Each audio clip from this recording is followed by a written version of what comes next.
आप देख रहे हैं न्यूज़ 9 भारत में हूँ आपके साथ मोहनलाल चौहान। लिंचिंग पर कड़ा कानून आवश्यक था। उसके साथ ही साथ राजद्रोह शब्द को हमने देशद्रोह में कन्वर्ट कर लिया और उसमें देश की एकता, अखंडता और संप्रभुता, इन तीनों को प्रभावित करने वाली गतिविधियों को के लिए हमने कैपिटल पनिशमेंट की व्यवस्था की।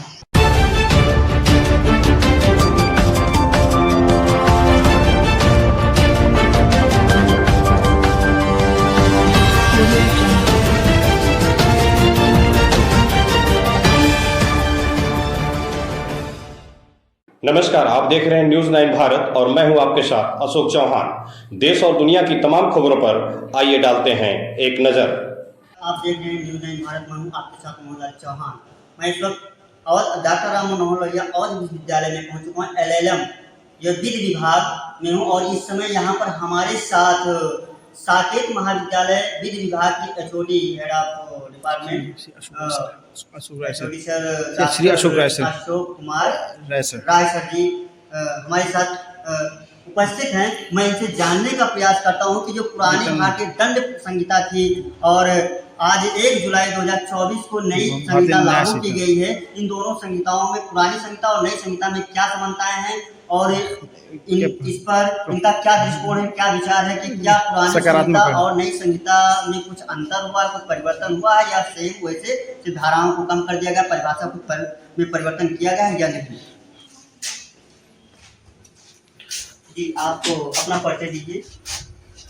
मैं साकेत कॉलेज के लॉ डिपार्टमेंट में HOD हूँ और अवध यूनिवर्सिटी के डीन का दायित्व भी इस समय निर्वाह कर रहा हूँ। जी, जो पुरानी RPC थी, भारतीय दंड संहिता, और नई संहिता जो तैयार हुई, भारतीय न्याय संहिता, इन दोनों में क्या अंतर है, क्या समानताएं हैं? जो हमारे पुराने आपराधिक कानून थे वो देश काल परिस्थितियों के अनुसार उसमें कुछ संशोधन की आवश्यकता थी, महसूस की जा रही थी, क्योंकि पॉपुलेशन काफी बढ़ गया है और अभियुक्तों के द्वारा नए नए तरीके से अपराध करने की स्थिति बढ़ती जा रही है। ऐसी स्थितियों में देश काल परिस्थितियों की यह डिमांड थी कि एक नए क्रिमिनल लॉ को हम अस्तित्व में लाएं और हमारी केंद्र सरकार ने नए क्रिमिनल लॉ पिछले सत्र में उसको पारित कराया। 1 जुलाई 2024 को ये तीनों ही क्रिमिनल लॉ का इन्फोर्समेंट हो गया, ये पूरे देश पर लागू हो गए। इसमें जो दो महत्वपूर्ण बातें मेरे समझ में आती हैं वो बड़ी आवश्यक है। पहला तो ये कि मॉब लिंचिंग पर कड़ा कानून आवश्यक था। उसके साथ ही साथ राजद्रोह शब्द को हमने देशद्रोह में कन्वर्ट कर लिया और उसमें देश की एकता, अखंडता और संप्रभुता, इन तीनों को प्रभावित करने वाली गतिविधियों को के लिए हमने कैपिटल पनिशमेंट की व्यवस्था की। साथ ही साथ यह भी आवश्यक था कि महिलाओं और बच्चों के विरुद्ध तथाकथित अपराध जो बढ़ रहे थे उनको नियंत्रित करने के लिए भी पनिशमेंट को काफी बढ़ा दिया गया है। और इस तरह से इतना जरूर आप महसूस कर सकते हैं कि ये तीनों आपराधिक कानून भारत देश में रहने वाले व्यक्तियों के साथ ज्यादा जुड़ाव महसूस करेगा, क्योंकि इन तीनों ही आपराधिक कानूनों में भारतीय शब्द का प्रयोग है और पब्लिक इन जनरल को ये लगेगा कि हम एक ऐसे कानून व्यवस्था में रह रहे हैं जिसको हमारे पार्लियामेंट ने इनेक्ट किया है और इस इनेक्टमेंट के द्वारा देश में रूल ऑफ लॉ, विधि का शासन स्थापित होगा। देश में रहने वाली जनता के अधिकारों को संरक्षित किया जाएगा और मैं उम्मीद करता हूं कि ये तीनों आपराधिक कानून अपने उद्देश्यों में सफल होंगे। जी, अभी हमारे साथ में जुड़ चुके थे डॉक्टर अशोक राय जी, जो साकेत महाविद्यालय के एचओडी भी हैं विधि विभाग के, और इस समय अवध विश्वविद्यालय के डीन का कार्यभार संभाल रहे हैं।